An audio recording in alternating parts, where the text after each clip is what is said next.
അതിൻ്റെ നടുവിൽ നിന്ന് സ്വർഗത്തിലെ ദൈവം ഞങ്ങളെ തൂക്കി എടുത്തുകൊണ്ടുവന്നത്. അമ്മയുടെ കുടുംബ പാരമ്പര്യം ഒരു മന്ത്രവാദി കുടുംബമായിരുന്നു. ആമേ സ്തോത്ര. വീട്ടിനകത്ത് സമാധാനമില്ല, സന്തോഷമില്ല. ആമേ രോഗത്തിൻ്റെ പിടിയിൽ അകപ്പെട്ടതായി എൻ്റെ അമ്മേ. ആമേ പല ചികിത്സകളും പല മന്ത്രവാദങ്ങളും പലതും ചെയ്തിട്ട് സൗഖ്യമാക്കാൻ കഴിയാത്തത് ഒരു സ്ത്രീയുടെ സുവിശേഷം പറയുന്ന വാക്കുകൾ നിമിത്തം അവർ രക്ഷിക്കപ്പെടുവാനിടയായി തീർന്നു. സ്തോത്ര. എൻ്റെ ആമേ അനുഭവ സാക്ഷി യൂട്യൂബിലുണ്ട്. ആമേ ഏകദേശം 2 ലക്ഷത്തിലധികം ജനങ്ങൾ ആ സാക്ഷി കണ്ടു കഴിഞ്ഞു. ആമേ സ്തോത്രം.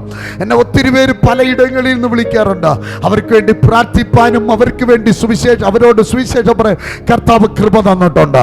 ഇന്ന് പകൽക്കാലം ആമേ ഞാൻ ചുരുക്കമായി പറയാം. ആമേൻ.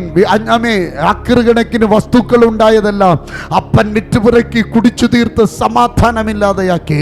ആമേൻ. തെരുവിലേക്ക് ഇറങ്ങേണ്ട അവസ്ഥയിലേക്ക് വന്നു. ഒന്നും കഴിക്കുവാൻ ആഹാരമോ ഉടുക്കുവാൻ വസ്ത്രമോ ഇല്ലാതെയായി. ആമേ സ്തോത്ര. റോഡ് സൈഡിൽ വർഷങ്ങളോളം കിടന്നുറങ്ങേണ്ട ഒരു അനുഭവം ഞങ്ങളുടെ ജീവിതത്തിൽ വന്നു. റോഡ് സൈഡിൽ, റോഡിൽ, കടവരാന്തയുടെ തിണ്ണയിൽ, കുപ്പയിൽ നിന്ന്, ഹോട്ടലിൽ നിന്ന് ആമേ ബാക്കി വരുന്ന ആമേ വേസ്റ്റ്, ആമേ ആൾക്കാർ കഴിച്ചിട്ടിട്ടേച്ചു പോയ വേസ്റ്റ് ഭക്ഷണം വാരിക്കഴിച്ച് വിശപ്പടക്കിയ ഒരു കാലഘട്ടം ഉണ്ടായിരുന്നു. ഈ വചനം എന്നോട് കൂടെയുള്ള ഒരു സാക്ഷ്യമാണ്. ജ്ഞാനികളെ ലജ്ജിപ്പിക്കേണ്ടതിന് അവൻ പോഷത്വമായത് തിരഞ്ഞെടുത്തു എന്ന്. ആമേ ഈ ലോകത്തിൽ കുലീനരും സമ്പന്നരും ശ്രേഷ്ഠന്മാരും ഉണ്ടായിരുന്ന കാലഘട്ടത്തിൽ യേശു എന്നെ തേടി വന്നതിനായി, ഈ സുവിശേഷം പ്രസംഗിക്കുവാൻ വേണ്ടി യേശു എന്നെ തിരഞ്ഞെടുത്തതിനായി ഞാൻ നന്ദിയോടെ ദൈവത്തിന് സ്തോത്രം പറയുകയാണ്. ഹല്ലേലൂയ. ആമേ. കേരള ട്രാൻസ്പോർട്ട് ബസ്സിൽ വർഷങ്ങളോളം കിടന്നുറങ്ങിയിട്ടുണ്ട്. ഒരമ്മയും 5 മക്കളും വീട്ടുകാരും നാട്ടുകാരും ഉപേക്ഷിക്കപ്പെട്ട് കടവരാന്തയുടെ തിണ്ണയിൽ വിദ്യാഭ്യാസം നഷ്ടപ്പെട്ട് വർഷങ്ങൾക്ക് മുമ്പേ ഉടുക്കുവാൻ വസ്ത്രമില്ലാതെ കഴിപ്പാൻ ആഹാരമില്ലാതെ റോഡ് സൈഡിൽ കിടന്നുറങ്ങിയ ഒരു കാലഘട്ടം ഉണ്ടായിരുന്നു. എന്നാൽ അവിടെ വെച്ച് തെരുകോണിൽ ഇരുന്ന് പാടി പ്രാർത്ഥിച്ച് ദൈവത്തെ സ്തുതിച്ചത് കൊണ്ട് ഇന്ന് രാജ്യങ്ങളും പട്ടണങ്ങളിലും യേശുവിനെ ഉയർത്തുവാൻ കിട്ടിയ ഒരു ഭാഗ്യം എനിക്ക് പറയുവാനുണ്ട്. എൻ്റെ റോൾ മോഡല് ആമേ എൻ്റെ അപ്പനോ അമ്മയോ പാസ്റ്റർമാരോ അല്ല, വിശ്വാസികളല്ല, എന്നെ വിളിച്ചവനായ കർത്താവാണ് എൻ്റെ റോൾ മോഡല്. അതുകൊണ്ട് തന്നെ ഞാൻ പറയുന്നു, യേശു വിളിച്ചിട്ടുണ്ടെങ്കിൽ പ്രിയ സഹോദരങ്ങളെ കൈവിടുകയില്ല. കൂട്ടുകാര്, സ്നേഹിതര്, ശുശ്രൂഷകന്മാര്, ബന്ധുക്കള്, ചാർച്ചക്കാരെല്ലാവരും കൈവിട്ടാലും കൈവിടാത്തവർ യേശു ഇന്ന് പകലിൽ നമ്മുടെ കൂടെയുണ്ടെന്ന് വിശ്വസിക്കുന്നവർ ആ സ്തോത്രം പറഞ്ഞാട്ടെ ദൈവത്തിന്റെ സന്നിധിയിൽ. മനുഷ്യനെ നീ പേടിക്കണ്ട, പക്ഷെ യേശുവിനെ നീ ഭയന്ന് അവന്റെ വഴികളിൽ നടക്കുമ്പോൾ കർത്താവ് ഒരുക്കിയിട്ടുള്ളത് കണ്ണ് കണ്ടിട്ടില്ല, ചെവി കേട്ടിട്ടില്ല, ആരുടെ ഹൃദയത്തിൽ തോന്നിയിട്ടില്ലാത്ത നിലവാരത്തിൽ കർത്താവ് നിന്നെ അനുഗ്രഹിക്കും. എത്ര പേർ വിശ്വസിക്കുന്നു? രാജംബാസ്ത്രിക്ക് ആരും സ്റ്റേജ് തന്ന് കൈ പിടിച്ചുയർത്തിയതല്ല. ദൈവം പിടിച്ച കൈ ഇതുവരെ വിട്ടിട്ടുമില്ല. സ്തോത്രം പറഞ്ഞാട്ടെ. ദൈവം നമ്മളെ പിടിച്ചിട്ടുണ്ടെങ്കിൽ അവൻ വിടില്ല. മനുഷ്യരെല്ലാം വിട്ടുകളയും, ആമേ ബന്ധുക്കളെല്ലാം വിട്ടുകളയും ദൈവമക്കളെ. പക്ഷെ ദൈവം ഒരു നാൾ വിടാത്ത ഒരു ദൈവം നമ്മുടെ കൂടെയുണ്ട്. സ്തോത്രം പറഞ്ഞാട്ടെ. അമ്മയുടെ നാട് കേരളം, അപ്പൻ്റെ നാട് തമിഴ്നാട്. സ്തോത്രം. അപ്പൻ കേരളത്തിൽ വന്ന് എൻ്റെ അമ്മയെ വിവാഹം കഴിച്ചതാ. ആമേൻ. പണം, ആമേ വസ്തുക്കളൊക്കെ അധികമുണ്ടായിരുന്നു. പക്ഷേ ഈ വസ്തുക്കളിലൊക്കെ ഉണ്ടായിട്ട് ആമേൻ അമ്മയുടെ ശരീരത്തിലൊരു ബലഹീനമായ ഒരു രോഗമുണ്ടായിരുന്നു. ആ രോഗം നിമിത്തം ആമേ സ്തോത്രം പലരും കൈവിടപ്പെട്ട ഒരു അനുഭവത്തിലേക്ക് വന്നു. അപ്പനും അമ്മയ്ക്കും 5 കുഞ്ഞുങ്ങൾ, 5 ആൺകുഞ്ഞുങ്ങൾ. ആമേ സ്തോത്രം. അവസാനവൻ കൈക്കുഞ്ഞായിരിക്കുന്ന കാലഘട്ടം എനിക്കിന്നും ആമേൻ ഓർമ്മയുണ്ട്. ആമേൻ. കുറേശ്ശെ കിടന്ന വസ്തുക്കളെല്ലാം വിറ്റുപെറുക്കി അപ്പൻ ഞങ്ങളെ പെതിയെ അപ്പൻ്റെ നാട്ടിലേക്ക് കൊണ്ടുപോയി. സ്തോത്രം. അവിടെ ചെന്ന് ഞങ്ങൾ കാണാൻ കഴിഞ്ഞത് വീട്ടിൻ്റെ പുറക സൈഡിലായി, ഒരു സൈഡിലായി ഒരു വലിയൊരു ക്ഷേത്രമുണ്ട്. സ്തോത്രം. ക്ഷേത്രത്തിൽ പൂജയും വഴിപാടും പൊങ്കാലയും കുരുതി കൊടുപ്പും ഉത്സവം ആചരിപ്പും ഇങ്ങനെ ഒരു കാലഘട്ടത്തിലൂടെ കടന്നു പോകുമ്പോൾ സ്തോത്രം യേശുവിനെ ആരാധിപ്പാൻ വേണ്ടി ഞങ്ങൾക്കറിയില്ല. ആ വിഗ്രഹങ്ങളെ ആരാധിച്ചു വണങ്ങി നമസ്കരിച്ചു പോകുമ്പോൾ വീട്ടിൽ സ്വസ്ഥതയില്ല, രോഗം കൊണ്ട് മൂടി, കഷ്ടങ്ങളും പ്രയാസങ്ങളും ജീവിതത്തിൽ കയറി വന്നുകൊണ്ടിരിക്കുന്ന സമയത്ത് ഒരു ദിവസം ഒരു സ്ത്രീ ആമേൻ ഒരു വൈകുന്നേരമായപ്പോൾ ഉച്ച സമയത്ത് ഈ സ്ത്രീ വന്ന് സുവിശേഷം പറഞ്ഞു. യേശുവിനെ കുറിച്ച് എൻ്റെ മാതാവിനോട് പറഞ്ഞു, യേശുവിന് നിന്നെ വിടിവിപ്പാൻ കഴിയും, യേശുവിന് നിന്നെ രോഗത്തിൽ നിന്ന് സൗഖ്യമാക്കുവാൻ കഴിയും. എൻ്റെ മാതാവ് ചോദിച്ച ചോദ്യം ഇതാണ്, ആമേൻ, യേശു ഒരു ക്രിസ്ത്യാനിയുടെ ദൈവമല്ലേ? സ്തോത്രം. യേശുവിനെ എങ്ങനെ എന്നെ സൗഖ്യമാക്കുവാൻ കഴിയും? ആമേൻ. അമ്മയോട് ആ സ്ത്രീ മറുപടി പറഞ്ഞു ഇങ്ങനെ, യേശു ക്രിസ്ത്യാനികളുടെ ദൈവമല്ല, യേശു സകല മാനവ ജാതികൾക്കും വേണ്ടിയ കാൽവറിയിൽ യാഗമായി തീർന്നത്. ആ സ്ത്രീ അവിടെ ഇരുന്ന് സുവിശേഷം പറയാൻ തുടങ്ങി. സ്ത്രീ പറഞ്ഞു, ഞങ്ങളുടെ ചർച്ചിൽ മീറ്റിംഗ് നടക്കുന്നു, സ്പെഷ്യൽ മീറ്റിംഗ് നടക്കുന്നു, ഒന്ന് വന്നാൽ ആമേൻ, നിനക്ക് ആമേൻ പ്രാർത്ഥിച്ചാൽ വിടുതൽ കിട്ടും. സ്തോത്രം. എൻ്റെ അമ്മ ഇവിടെ സ്ത്രീയുടെ നിർബന്ധം സഹിക്കാൻ വയ്യാതെ എൻ്റെ അമ്മ പറഞ്ഞു, ശരി ഞാൻ വരാം. ആമേ, എത്ര മണിക്കാണ് വരാം? അമ്മേ, ഞാനൊരു 6 മണിയൊക്കെ ആകുമ്പോഴേക്ക് വരാം. ആമേ, നീ റെഡിയായിരുന്നു. സ്തോത്രം. അതിനു മുമ്പേ എൻ്റെ അമ്മ ആ വീട്ടിൽ നിന്ന് ഇറങ്ങിപ്പോയി. ആമേ, ഈ സ്ത്രീ വന്ന് കൊണ്ടുപോകുമെന്നറിയാന്നുള്ളതുകൊണ്ട് ദൂരം മാറിപ്പോയി. ഈ സ്ത്രീ ഇരുട്ടുന്നതുവരെയും ആമേൻ അവിടെ സന്ധ്യ വരെയും ഇരുന്നു. വെളുപ്പിക്കാനും ബന്ധക്കോസ്തർ സർവ്വസാധാരണ ടൈം ആമേ പഞ്ച്വാലിറ്റി ഉള്ളവരാണ് ആമേ എന്ന് ഞാൻ വിശ്വസിക്കുന്നു. ഹല്ലേലൂയ, സ്തോത്രം. സന്ധ്യയായപ്പോൾ ഈ സ്ത്രീ തിരിച്ചു വന്നു. ആമേ ആമേ എൻ്റെ അമ്മ തിരിച്ചു വന്നു. ഈ സ്ത്രീ അവിടെ തന്നെ ഇരിപ്പുണ്ട്. ആമേ, പോകാതെ ഇരിപ്പുണ്ട്. ഒരാത്മാവിൻ്റെ വില അറിയാന്നുള്ളവൻ അവിടെ വിട്ടു പോകത്തില്ല. സ്തോത്രം പറഞ്ഞാട്ടെ. ഒരാത്മാവിനെ വിടുവിക്കുവാൻ ആഗ്രഹമുള്ളവർ അവിടെ നിന്ന് വിട്ടുപോയില്ല. സ്ത്രീ അവിടെ തന്നെ ഇരിപ്പുണ്ട്. എൻ്റെ അമ്മയെ കണ്ടോണ്ട് അമ്മ ഭയന്നുപോയി. അമ്മ ഈ പോകുന്നില്ലല്ലോ. ആമേ, അവിടെ നിന്ന് ആ രാത്രി എൻ്റെ അമ്മയും വിളിച്ചുകൊണ്ട് ആരാധനയ്ക്ക് വേണ്ടി പോയി. സ്തോത്രം. ആരാധനയ്ക്ക് പോകുന്ന എൻ്റെ അമ്മ സഭയോ പേടിച്ചാ പോകുന്ന. വീട്ടിൽ അപ്പൻ പൂജാരിയ. അമ്മ പൂജയൊക്കെ ചെയ്ത ഒരാളാണ്. അമ്മയെ വീട്ടിലറിഞ്ഞ പ്രശ്നമാണ്. പക്ഷെ അമ്മയ്ക്ക് രോഗവും മാറണം. ഡോക്ടർമാരും വൈദ്യന്മാരും മന്ത്രവാദവും ഒക്കെ കൈവിട്ടതിന് ശേഷം ആരും സഹായമില്ലാതിരിക്കുമ്പോൾ ആമേൻ ഈ സഭയിലേക്ക് കടന്നു ചെന്നു. രാത്രി സമയം അമ്മ തലയിൽ തുണിയെടുത്തിട്ടു. ദൈവത്തോടുള്ള ഭക്തി കൊണ്ടൊന്നുമല്ല, പിന്നെയോ ആരും കാണാതിരിക്കാൻ തലയിൽ തുണിയിട്ട് ആലയത്തിൻ്റെ പുറകിൽ ചെന്ന് ആമ ഇരുന്നു, മുഖം മൂടിക്കൊണ്ടിരുന്നു. അന്ന് ശുശ്രൂഷിക്കാൻ വന്ന കർത്താവിൻ്റെ ദാസൻ ആത്മാവിൽ പ്രസംഗിച്ചു കൊണ്ടിരിക്കുമ്പോൾ അമ്മ പുൽപ്പിറ്റ് വിട്ട് ഓടി ഇറങ്ങി വന്നു. സ്തോത്രം. ഹല്ലേലൂയ. പുൽപ്പിറ്റ് വിട്ട് ഓടി വന്നിട്ട് എന്ത് ചെയ്യുന്നറിയാമോ? സ്തോത്രം. എൻ്റെ അമ്മയുടെ തലയിൽ കൈവച്ച് പ്രാർത്ഥിച്ചിട്ട് പറഞ്ഞു, നിന്നെ അലട്ടുന്ന, നിന്നെ ഭാരപ്പെടുത്തുന്ന രോഗം നിന്നെ വിട്ട് നീങ്ങിപ്പോകുന്നു. ആ പൈശാചിക ശക്തിയെ ഞാൻ റിബ്യൂക്ക് ചെയ്യുന്നു, ഞാൻ ശാസിച്ച് മാറ്റുന്നു എന്ന് പറഞ്ഞ അഭിഷേകത്തിൻ്റെ കൈ വീഴുമ്പോഴേക്ക് ശരീരത്തിലേക്ക് ഒരു ആത്മശക്തി അമ്മ ചലിച്ചിറങ്ങി ആത്മാവിൽ ആരാധിക്കാൻ തുടങ്ങി. സ്തോത്രം. യേശുവിൻ്റെ നാമത്തിൽ വർഷങ്ങൾ കൊണ്ട് ബന്ധിച്ചിരുന്ന, വർഷങ്ങൾ കൊണ്ട് ഡോക്ടർമാർക്ക് സൗഖ്യമാക്കാൻ കഴിയാത്തത്, മന്ത്രവാദത്തിന് സൗഖ്യമാക്കാൻ കഴിയാത്തത്, ഒറ്റ പ്രാർത്ഥന കൊണ്ട് എൻ്റെ മാതാവിൻ്റെ ശരീരത്തിൽ നിന്ന് ആ രോഗം തന്നെ വിട്ട് നീങ്ങിപ്പോകുവാൻ ഇടയായി തീർന്ന നിമിഷം മുതൽ ആത്മാവിൽ ആരാധിക്കാൻ തുടങ്ങി. യേശു ആരാന്നറിയില്ല, സുവിശേഷം കേട്ടിട്ടില്ല. ഒറ്റ ദിവസം സഭയിൽ വന്ന് പുറകിലിരിക്കുമ്പോൾ ആത്മാവ് ചലിച്ചപ്പോൾ തൊട്ടപ്പോൾ സൗഖ്യം വ്യാപരിക്കുവാൻ തുടങ്ങി. സ്തോത്രം. ഇന്ന് പകൽക്കാലം ഈ വചനം കേൾക്കുമ്പോഴും എൻ്റെ പ്രസംഗം കേൾക്കുമ്പോൾ ഞാൻ പറയുന്നു, എത്ര വർഷം പഴക്കമുള്ള രോഗമായിരുന്നാലും, എത്ര വർഷം പ്രശ്നമുള്ള പ്രശ്നങ്ങളായിരുന്നാലും, എത്ര വർഷം കേസിൽ കിടക്കുന്നുണ്ട് നിന്റെ വസ്തുവായാലും, ഇന്ന് പകൽക്കാലം റിലീസ് ചെയ്യുവാൻ സ്വർഗം പോകുക. എത്ര പേര് വിശ്വസിക്കുന്നു? യേശുവിനെ കൊണ്ട് നസ്രേനായ യേശുവിനെ കൊണ്ട് കഴിയാത്തതായി ഒന്നുമില്ല. അവൻ തൊട്ടാൽ സൗഖ്യമാകിയിട്ടുണ്ട്. യേശു പോയ വീടുകൾ വിടുവിക്കപ്പെട്ടിട്ടുണ്ട്. യേശു വിളിച്ച വ്യക്തികൾ വിടുവിക്കപ്പെട്ടിട്ടുണ്ട്. ആമേൻ. ലാസറിന്റെ കല്ലറയെ അരികിൽ ചെന്ന് വിളിച്ചപ്പോൾ തന്നെ മരിച്ചു 4 ദിവസമായി മാറിപ്പോയി അവന്റെ കണ്ണുകൾ, അഴുകിപ്പോയി അവന്റെ ഹൃദയം, അഴുകിപ്പോയി അവന്റെ ശരീരം. ജീവൻ പ്രാപിച്ച് പുറത്തു വന്നത് പോലെ യേശുവിന്റെ നാമത്തിൽ മാറുന്ന ചില വിഷയങ്ങളുടെ മേല് യേശുവിന്റെ മഹാകൃപ, യേശുവിന്റെ മഹാസാന്നിധ്യം ഇന്ന് പകൽക്കാലം തൊടുന്ന അവന്റെ കൃപകൾക്ക് ഞാൻ ദൈവത്തെ സ്തോത്രം പറയുന്നു. ആമേൻ, ആമേൻ. അന്നേലിരുന്ന് എൻ്റെ അമ്മ ദൈവത്തെ ആരാധിക്കാൻ തുടങ്ങി. വീട്ടിൽ വന്നു. എൻ്റെ മാതാവ് രാത്രി വീട്ടിൽ വന്നു. വീട്ടിൽ വന്ന ചെറിയൊരു വീടാണ്. ഈ പുൽപ്പറ്റിൻ്റെ അത്ര പകുതിയേ ഉള്ളൂ. ആ വീട്ടിനകത്ത് കയറിയിരുന്ന് എൻ്റെ മാതാവ് മുഴങ്കാലിൽ നിന്ന് പ്രാർത്ഥിക്കാൻ തുടങ്ങി. അപ്പോൾ ഞങ്ങൾക്കറിയത്തില്ല ഇത് സ്തോത്രം ഈ പ്രാർത്ഥിക്കുന്നത് സ്തോത്രം പ്രാർത്ഥിക്കുന്നതാണെന്നൊന്നും ഞങ്ങൾക്കറിയത്തില്ല. കാരണം എന്തൊക്കെ പറയുന്നുണ്ട്. ഹല്ലേലൂയ. ആ പറയുന്ന വാക്കുകളെല്ലാം ഞങ്ങൾക്ക് പിടികിട്ടുന്നില്ല. സ്തോത്രം. ഹല്ലേലൂയ, ഹല്ലേലൂയ, സ്തോത്രം, ഹല്ലേലൂയ.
രാത്രി മുഴുവനും എൻ്റെ മാതാവ് എഴുന്നേറ്റിരുന്ന് കരയാൻ തുടങ്ങി, പ്രാർത്ഥിക്കുന്നു. അപ്പോൾ എൻ്റെ ചേട്ടന്മാർ ഇരുന്നിട്ട് ചിന്തിക്കുക, അമ്മ എന്തൊക്കെ പറയുന്നത് കണ്ടിട്ട് എൻ്റെ ചേട്ടന്മാരെന്ത് ചെയ്യുന്നറിയാമോ? അവിടെ ഇരുന്ന് വെട്ടുകത്തിയും മണ്ണെണ്ണയും ഇങ്ങനെയുള്ള സാധനങ്ങളൊക്കെ എടുത്ത് മാറ്റിവെക്കാൻ തുടങ്ങി. എന്താ കാരണം എന്നറിയാമോ? അസുഖം വന്നു കഴിഞ്ഞാൽ ഇങ്ങനെ ചില കലാപരിപാടികൾ അമ്മ ചെയ്യും. എന്ന് പറഞ്ഞാൽ കൈ കിട്ടുന്നെടുത്ത് വെട്ടുകയും ബോധമില്ലാതെ എന്തെങ്കിലുമൊക്കെ ചെയ്യും. അതുകൊണ്ട് എടുത്ത് മാറ്റിയപ്പോൾ എൻ്റെ അമ്മ പറയുകയാണ്, മോനെ ഇത് ഭ്രാന്ത് വന്നതല്ല, ഇത് അഭിഷേകം വന്നതാ. സ്തോത്രം, ഹല്ലേലൂയ. എൻ്റെ അമ്മ പറഞ്ഞു, ഞാൻ ഇന്നൊരു സഭയ്ക്ക് പോയി, എൻ്റെ രോഗം മാറിയെന്ന് ഞാൻ വിശ്വസിച്ചു, ഞാൻ അഭിഷേകം പ്രാപിച്ചു, എൻ്റെ മേലൊരു ശക്തി വെളിപ്പെട്ടു വന്നു. ഇന്ന് പകൽക്കാല വിശ്വാസത്തോടെ ദൈവത്തിൻ്റെ സന്നിധിയിൽ വരുന്നവൻ്റെ മേൽ വ്യാപരിക്കുന്നവര് ദൈവശക്തിയുണ്ട്. അതാർക്കും എടുത്തു മാറ്റുവാൻ ദൈവത്തെ കൊണ്ടല്ലാതെ നിന്നെ വിടുവിക്കുവാൻ ഒരു മനുഷ്യനെ കൊണ്ടു ഇന്ന് പകൽക്കാല കഴിയുകയില്ല. വിശ്വസിക്കുന്ന ദൈവ പൈതല്, ഇന്ന് പകലിൽ നിന്റെ മേലും ആ അഭിഷേകം ഇറങ്ങി വരട്ടെ.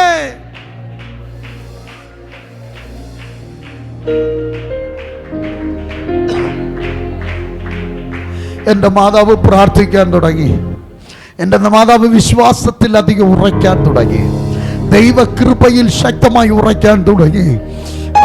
ദിനംതോറും പ്രാർത്ഥനയും ദൈവത്തിൻ്റെ കരങ്ങളിലേക്ക് ഞങ്ങൾ അടുപ്പിച്ച് കൊണ്ടുവരാൻ തുടങ്ങി. സംഭവിച്ചതെന്തെന്നറിയാമോ? ഞങ്ങളെയും കൂടെ കൂട്ടിക്കൊണ്ട് എവിടെ പോകാൻ തുടങ്ങി? സഭയ്ക്ക് പോകാൻ തുടങ്ങി. നാളുകൾ ഇത് മുന്നോട്ട് പോയി. വീട്ടുകാരൻ്റെ അപ്പനും കുടുംബത്തിലുള്ളവരൊക്കെ അറിഞ്ഞു, അപ്പൻ്റെ വീട്ടുകാരൊക്കെ അറിഞ്ഞ് ഞങ്ങളെ അപ്പൻ പിടിച്ച് വിലക്കാൻ തുടങ്ങി.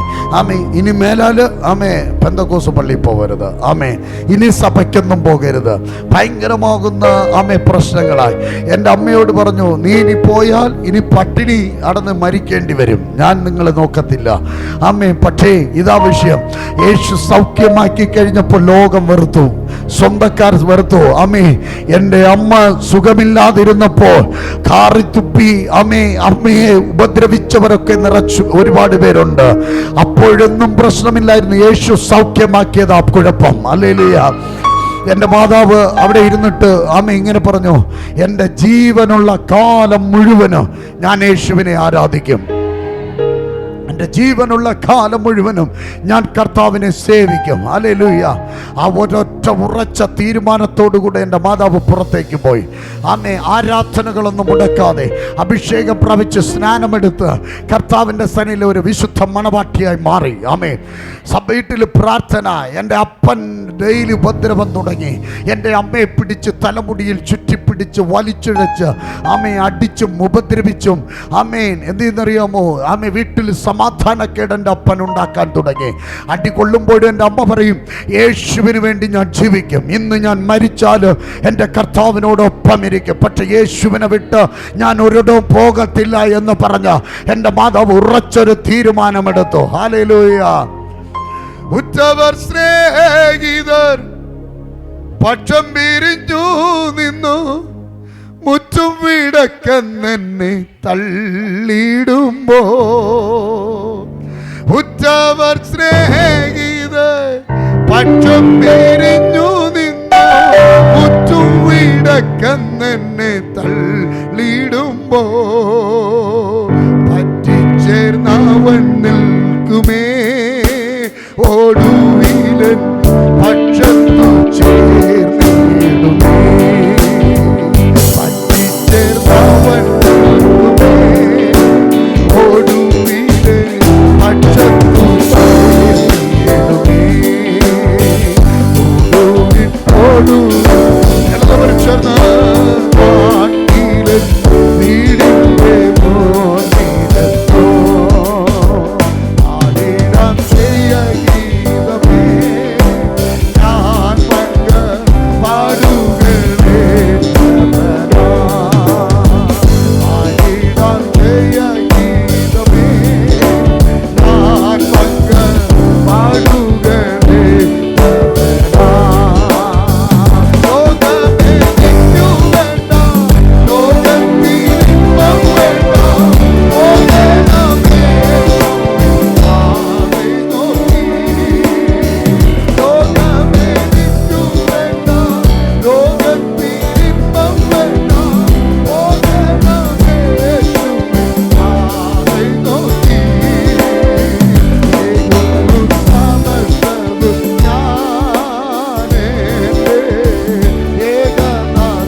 ബാധകളുടെ മേലിരിക്കുന്ന ജനത്തെ ഇത് പകലില് യേശുവിന്റെ നാമത്തിൽ വിടുവിക്കട്ടെ.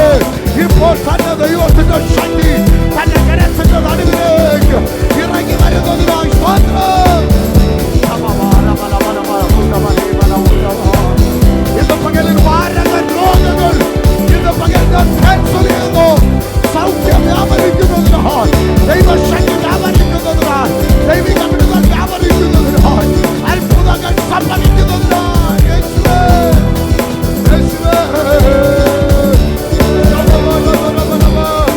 ഇന്ന് പകലിൽ ഒരു വിടുതലോടെ എന്റെ ജനത്തിന് ദൈവം അനുഗ്രഹിപ്പാൻ വലിയൊരു ദൈവം പ്രവൃത്തി വെളിപ്പെടുവാൻ, ഇന്ന് പകലിൽ ഒരാളുടെ ശക്തി വെളിപ്പെടുവാൻ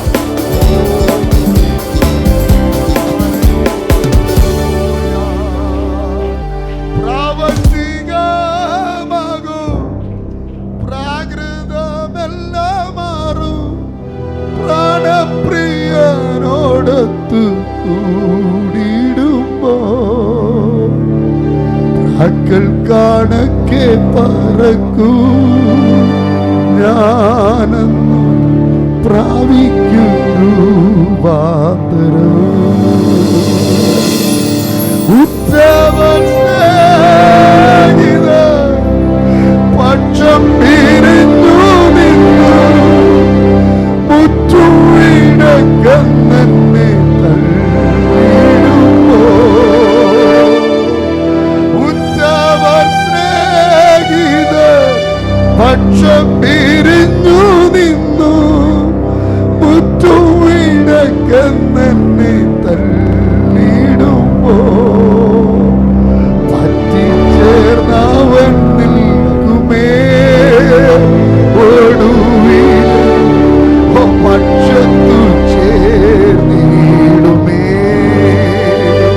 എല്ലാവരും നിന്നെ ഉപേക്ഷിച്ചാൽ തള്ളിക്കളയുമ്പോൾ യേശു നിന്റെ പക്ഷമായി മാറുന്ന ഒരു ദിവസത്തിന് വേണ്ടി എത്ര പേര് പകലിൽ കാത്തിരിക്കുന്നു. എന്റെ അപ്പൻ ഞങ്ങളെ ഉപേക്ഷിച്ചു, സ്വന്തക്കാരെല്ലാം ഉപേക്ഷിച്ചു, പക്ഷേ യേശു ഞങ്ങളെ ചേർത്ത് പിടിച്ചു. ഹല്ലേലൂയ. കഴിവില്ലാതെയാൽ പണമില്ല, ധനമില്ല, മാന്യതയുമില്ല. കുപ്പക്കുന്നിന്റെ അവസ്ഥ നാറ്റത്തിന്റെ അവസ്ഥയിലേക്ക് മാറി. പക്ഷെ യേശു തന്ന വിടുതൽ മാത്രം അല്പം കൂടെയുണ്ട്. സ്വത്ര അല്പമല്ല, മുഴുവനായി യേശു ഞങ്ങളുടെ കൂടെ ഉണ്ടായിരുന്നു. അന്ന് ഞങ്ങളുടെ ബന്ധുക്കള്, സ്വന്തക്കാര്, ചാർച്ചക്കാരെല്ലാം ഞങ്ങളെ കൈവിട്ടു. പക്ഷേ ഈ പുസ്തകം ഞങ്ങളെ കൈവിട്ടില്ല. യേശു ഞങ്ങളെ കൈവിട്ടില്ല. അവൻ കരം പിടിച്ച് ഞങ്ങളുടെ കൂടെ ഉണ്ടായിരുന്നു. ഇന്ന് പകലിൽ കേൾക്കുന്ന ദൈവ പൈതല്, ആരൊക്കെ ഉപേക്ഷിച്ചാലും ഉപേക്ഷിക്കാത്തവർ യേശു ഇന്ന് പകലിൽ നമ്മെ ചേർത്ത് പിടിപ്പാൻ ശക്തനോ. ഇടങ്ങോട്ടും പ്രശ്നങ്ങളായി, എന്റെ അപ്പൻ ഉപദ്രവമായി. അപ്പൻ വീട്ടിൽ പറഞ്ഞു, ഇനി ഇവർക്ക് ആഹാരം കൊടുക്കരുത്. ആഹാരം കൊടുക്കാതെ പട്ടിണിക്കിടുമ്പോൾ ഇവർ തിരിഞ്ഞു വരും, യേശുവിനെ അറിയും. ആമേൻ. ഒരുവൻ യേശുവിനെ അറിഞ്ഞാൽ പട്ടിണിയും കഷ്ടവും കടഭാരവും നിന്നയും ഇതൊന്നും ഒന്നുമല്ല. സ്തോത്രം പറഞ്ഞാട്ടെ. ആ യേശുവിന്റെ മാധുര്യമാകുന്ന സ്നേഹം ശരിക്കും രുചിച്ചറിഞ്ഞാൽ നമ്മളെ സ്നേഹിച്ചവരും നമ്മളെ കൂടെ നിന്നവരും നമ്മളെ തള്ളിയിട്ട് കുറ്റം പറഞ്ഞിട്ട് പോകുമ്പോൾ യേശു നമ്മളെ ചേർത്ത് പിടിക്കുന്ന ഒരു കാര്യം. ചില ബന്ധങ്ങളൊക്കെ നമ്മെ വിട്ടു പോകുമ്പോൾ നമ്മൾ ഭാരപ്പെടരുത്. ചില സഹോദരങ്ങൾ നമ്മെ വിട്ട് നീങ്ങുമ്പോൾ നമ്മൾ ഭാരപ്പെടരുത്. ചില സുഹൃത്തുക്കൾ നമ്മളെ വിട്ട് നീങ്ങിപ്പോകുമ്പോൾ ഭാരപ്പെടരുത്. എന്തിനാണെന്നറിയാമോ? അത് അടുത്തൊരു ഘട്ടത്തിലേക്ക് ദൈവം നമ്മളെ കയറ്റുവാനുള്ള ഒരു ചവിട്ടുപടിയാ. നീ വ്യക്തിയോട് ചേർന്ന് നിന്ന് കഴിഞ്ഞാൽ ചിലപ്പോൾ നിനക്ക് ഈ നന്മ പ്രാപിക്കാൻ കഴിയില്ല. അത് മനസ്സിലാക്കി നീ അവനോട് മാത്രം വിശ്വസിച്ച് കൂടെ ഇരിക്കുമെന്ന് അറിയാമെന്നുള്ള കർത്താവ് എന്ത് ചെയ്യുന്നറിയാമോ? നിന്നെ അതിൽ നിന്ന് പിരിച്ചു മാറ്റി അവൻ നിന്നെ ചേർത്ത് നിന്നെ അവന്റെ മാറോട് ചേർത്ത് പിടിച്ചു വച്ച് അവസാന വിജയത്തിലേക്ക് കൊണ്ടുവന്ന് എത്തിക്കുവാൻ വേണ്ടിയാ. ആരൊക്കെ നിന്നെ നിന്ദിച്ചിട്ടുണ്ടോ, ആരൊക്കെ നിന്നെ പരിഹസിച്ചിട്ടുണ്ടോ, അവരുടെ മുന്നിൽ കർത്താവ് നിന്റെ തലയെ ഉയർത്തുവാൻ ഇന്ന് പകലിൽ ദൂതായി ഏറ്റെടുത്തു. തലയെ ഉയർത്തുവാൻ, തലയെ ഉയർത്തുവാൻ, ഈ ദേശത്തിന്റെ നടുവിൽ നിന്റെ തലയെ ഉയർത്തുവാൻ, കുടുംബക്കാരുടെ മുന്നിൽ തലയെ ഉയർത്തുവാൻ, സ്നേഹിതരെ നമ്മോട് കൂടെ നിന്നവർ നമ്മെ ഉപേക്ഷിച്ചു പോയപ്പോൾ അവരുടെ മുന്നിൽ നമ്മുടെ തലയെ ഉയർത്തുവാൻ യേശുവിന്റെ പകൽക്കാലം മതിയായവരാ. നിന്റെ പ്രശ്നമെല്ലാം മാറാൻ പോകുക. എത്ര പേർ വിശ്വസിക്കുന്നു? പറയുന്നു, എൻ്റെ പ്രശ്നം മാറാൻ പോകുക. യേശു എൻ്റെ പ്രശ്നങ്ങൾക്ക് ഒരു പരിഹാരം തരാൻ പോകുക. നിന്റെ രോഗം ഏതു തന്നെയായിരുന്നാലും യേശുവിന് ഇന്ന് പകലിൽ മാറ്റുവാൻ ആഗ്രഹിക്കുന്നുണ്ട്. നിന്റെ പ്രശ്നം ഏതു തന്നെയായാലോ യേശു ഇന്ന് പകൽക്കാലം വിടുവിപ്പാൻ ആഗ്രഹിക്കുന്നു. ഇന്ന് പകൽക്കാലം ദൈവത്തിന്റെ മഹോദയ നമ്മോട് കൂടെ ഇരിക്കും. വിശ്വാസത്തോടെ പറ, യേശുവിന്റെ കൂടെയുണ്ട്. അവന്റെ അഭിഷേകം നിന്റെ തലമേലോ, അവന്റെ എണ്ണ കൊണ്ട് അഭിഷേകം ചെയ്യപ്പെട്ട ദൈവമേലെ അവന്റെ അഭിഷേകം നിന്റെ മേൽ ഇരിക്കുന്നിടത്തോളം കാലം ഒരുവരും നിന്റെ നേരെ കടന്നു വരികയില്ല. കടന്നു വന്നാൽ അവൻ ജയിക്കയില്ല. വിശ്വാസത്തോടെ അവൻ ജയിക്കയില്ല, അവൻ ജയിക്കയില്ല. യേശു നിനക്ക് വിജയകരമായി കൂടെ ഇരിക്കും. പിന്നെ എന്റെ ജീവിതം, എന്റെ ജീവിതം 5 പേരുടെ ജീവിതം, 6 ജീവിതം പട്ടിണിയും കൊടും പട്ടിണിയുടെ കാലഘട്ടമായിരുന്നു. സ്തോത്രം. എൻ്റെ അപ്പൻ്റെ ഒരു സഹോദരിയുണ്ട്, 2 കാലും ആമേ സ്വാധീനമില്ലാത്ത ഒരു സഹോദരിയാണ്. ആമേ അപ്പൻ ഒരു സഹോദരിയുണ്ട്. പക്ഷേ എന്ത് സംഭവിച്ചു? ആമേ എൻ്റെ അമ്മയെ അവർ പുറകിലൂടെ കടന്നു വന്ന് ഉപദ്രവിക്കും, അടിച്ച് എത്ര ദിവസം ആമേ ചാണകക്കുഴിയിലേക്ക് തള്ളിയിട്ടു. ആമേ പച്ച തെറി വിളിക്കും. ആമേ യേശുവിനെ അറിഞ്ഞതുകൊണ്ട് അവസാനം വിശന്ന് തളർന്ന് ക്ഷീണിച്ച് ഞങ്ങൾ കിടക്കും. ആമേൻ. പാല് കുടിക്കുന്നവരനുണ്ട് കുഞ്ഞനുജൻ. ആമേൻ. ഒരു നിവൃത്തിയുമില്ല, പട്ടിണി കൊണ്ട് പരിവട്ടമായി പച്ചവെള്ളം കുടിച്ച് ദേശം മുഴുവനും പറഞ്ഞു, ആമേൻ, ഇവനും അവർക്ക് ആഹാരം കൊടുക്കരുത്, കൊടുത്താൽ ആ വീട്ടിൽ ചെന്ന് എൻ്റെ അപ്പൻ പ്രശ്നമുണ്ടാക്കും. അങ്ങനെ ഇരിക്കുന്ന സമയത്ത് വിശപ്പടക്കാൻ വേണ്ടി ഞങ്ങളുടെ വീട്ടിൻ്റെ തൊട്ടടുത്ത് ഒരു വീടുണ്ട്. അവൻ്റെ വീട്ടിൻ്റെ ആമേൻ പുറത്ത് ഒരു തൊഴുത്തുണ്ട്. അതിൻ്റെ സൈഡിലായിട്ട് ആമേൻ ഒരു കാടിത്തൊട്ടിയുണ്ട്. പണ്ടത്തെ കാടിത്തൊട്ടി അറിയാന്നുള്ളവർക്കായി സ്തോത്രം. അതിനകത്ത് ആ പഞ്ചായത്തിന് സകല തലേ ദിവസത്തെ ആഹാരത്തിൻ്റെ വേസ്റ്റ് വരുന്നത്. ദൈവ പൈതലേ, യേശുവിനെ അറിഞ്ഞതുകൊണ്ട് ആ കാടിത്തൊട്ടിയിൽ നിന്ന് ആഹാരം വാരി കഴിക്കേണ്ട അവസ്ഥ ഞങ്ങൾക്ക് വന്നു. പക്ഷെ യേശുവിൻ്റെ സ്നേഹം മാത്രം ഞങ്ങൾ വിട്ടില്ല. പട്ടിണി കഴിക്കേണ്ട സമയങ്ങളിൽ അതിനകത്ത് നിന്ന് വേസ്റ്റ് വാരി കഴിച്ച് വിശപ്പടക്കി വിളിച്ച വിശപ്പടക്കാൻ വിളിച്ച ദിവസങ്ങളുണ്ട്. എൻ്റെ അമ്മ പറയും, യേശുപ്പച്ചൻ നമുക്ക് തരുമോ? യേശുപ്പച്ചൻ നമ്മളെ നോക്കിക്കൊള്ളൂ, യേശുപ്പച്ചൻ നമ്മളെ നടത്തും. അതപ്പോൾ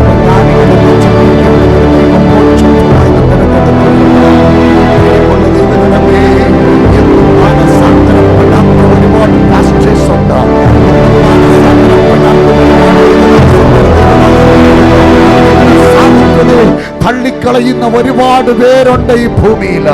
അവർ പുളച്ചും സുഖിച്ചും ജീവിക്കുമ്പോൾ എന്നെ പോലെ അനേക രാജൻ പാസ്റ്റർമാർ പട്ടിണിയുടെ കൊടുമ്പിടിയിലൂടെ കടന്നു വന്ന അനേകവർ ഇന്നും ജീവിച്ചിരിപ്പുണ്ട്.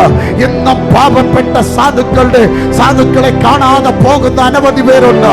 അവരോടൊക്കെ ആയിട്ട് ഇന്ന് ഞാൻ വിളിച്ചു പറയുന്നു, സ്വർഗരാജ്യം ഏഴകൾക്കുള്ളതാ, പാവപ്പെട്ടവനുള്ളതാണ്. ആമേൻ. എന്തിനറിയാമോ?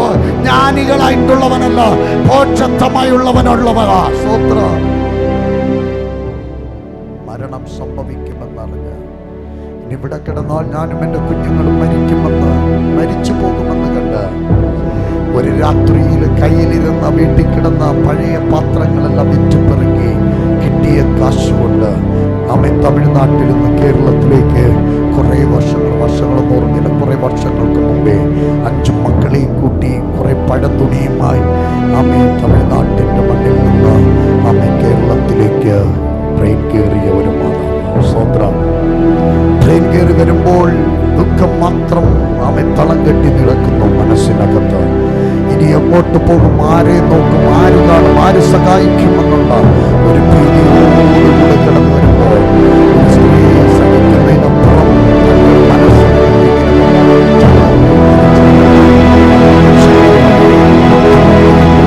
വിതച്ചു. ഞങ്ങളെ കൊണ്ടുവന്ന് ട്രെയിനിന്റെ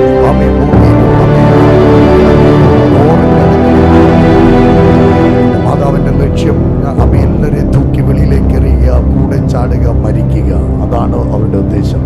പക്ഷേ പലപ്പോഴും എൻ്റെ അമ്മ പറയാറുണ്ട്, നിങ്ങളെ കൊല്ലും ഞാനും മരിക്കുന്നില്ല, അപ്പന് വേണ്ട, ആർക്കും വേണ്ട.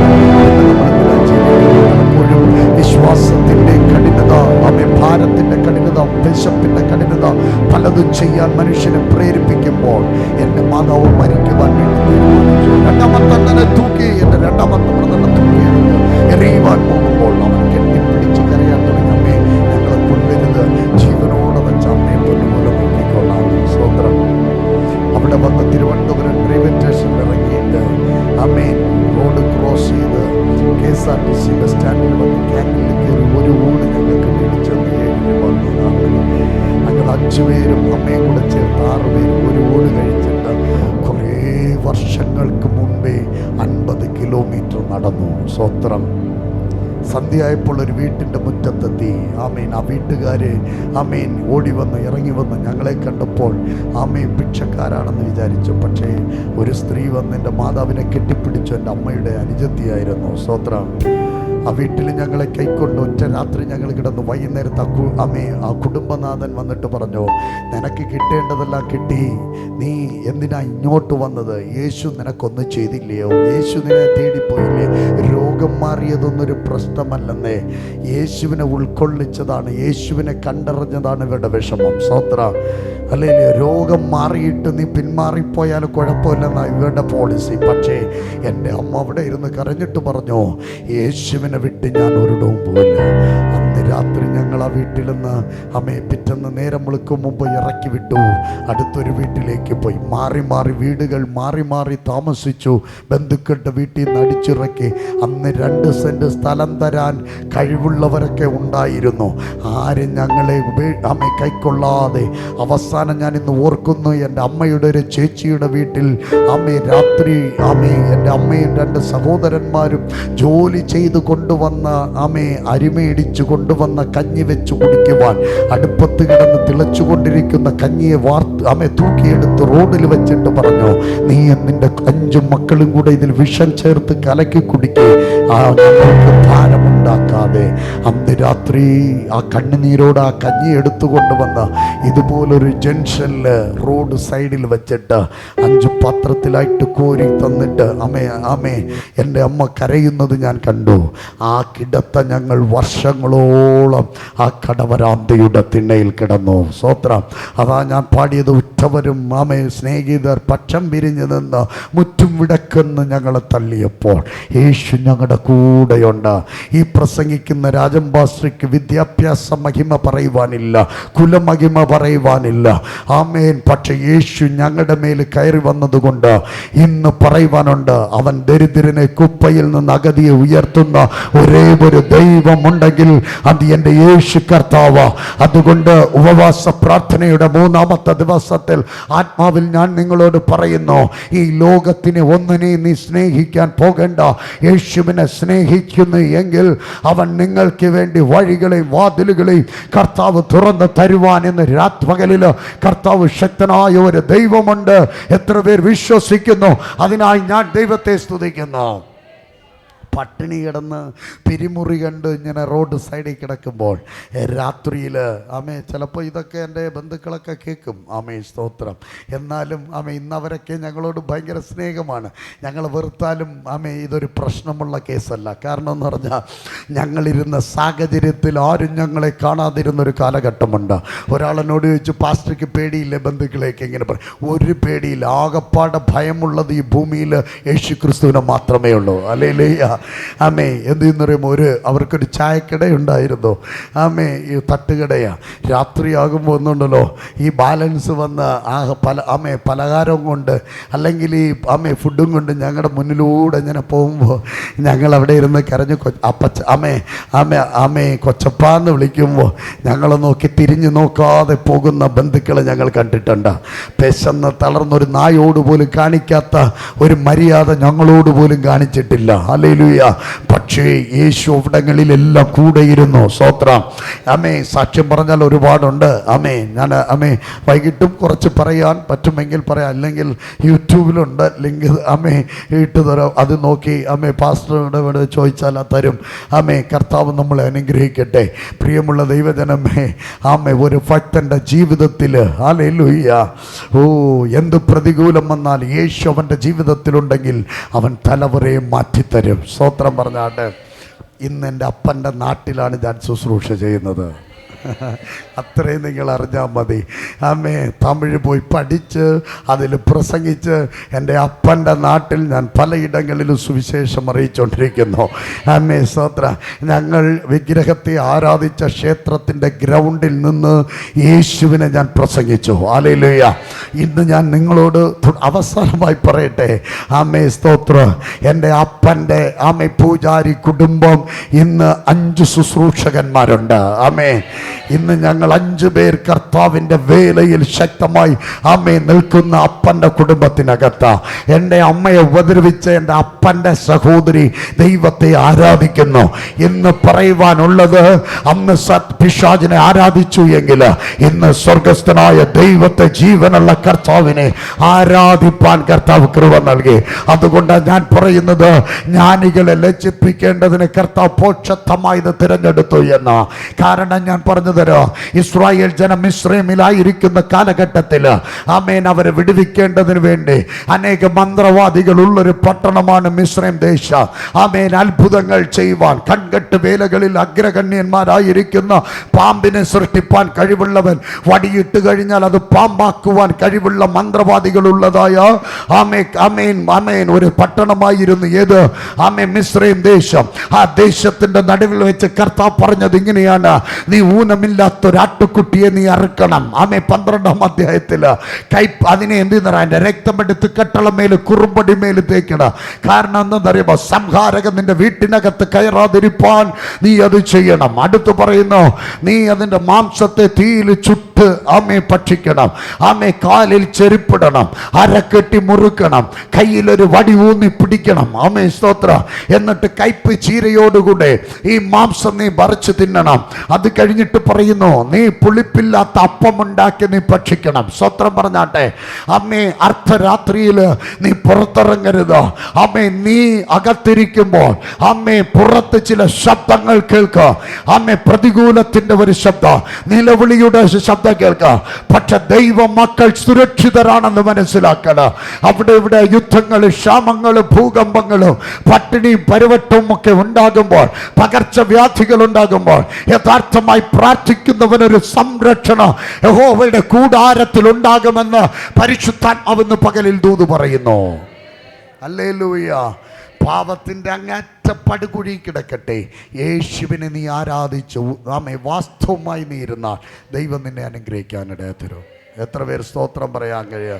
ഹല്ലേലൂയ. ഇന്ന് പകൽക്കാല ദൈവ പൈതലേ, ഞാൻ വാക്യം തുടർന്ന് വൈകുന്നേരത്ത് പ്രസംഗിക്കാം. ഇന്ന് പകലിൽ യേശുവിന് മാത്രമേ നമ്മളെ വിടുവിക്കുവാൻ കഴിയൂ.